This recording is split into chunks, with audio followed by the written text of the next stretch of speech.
Hey everyone, welcome back to the channel. Today, we're diving into the exciting updates on the 2025 Nissan Murano, a crossover that's gearing up to shake up the market with a fresh new look and a refined blend of performance, style, and comfort.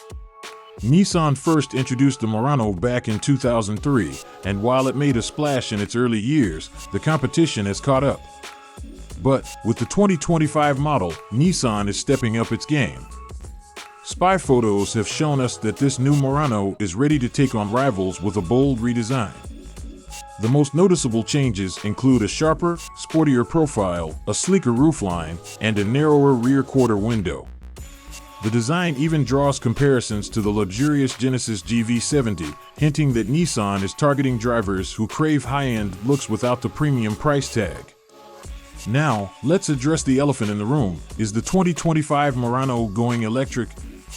While many expected Nissan to follow the electric trend, spy shots show visible exhaust pipes, signaling that the Murano will stick with a gasoline engine for now.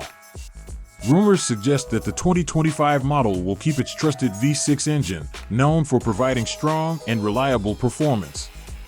Although an electric version might be in the cards for future releases, this model is doubling down on delivering solid gasoline-powered performance.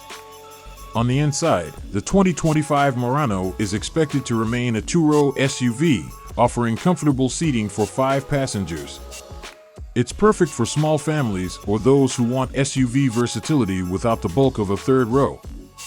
There are also whispers of a luxurious Infinity version called the QX65, which could deliver even more premium materials and design touches for those seeking a high-end feel. As for pricing, the 2025 Murano is expected to start at around $37,000, with higher-end trims potentially reaching $49,000. Nissan has yet to confirm these details, but the range of trims should offer something for every budget. The official debut is expected in early 2024, with the Murano hitting dealerships later that year. Be sure to stay tuned for more updates on this sleek new crossover and let us know your thoughts in the comments below.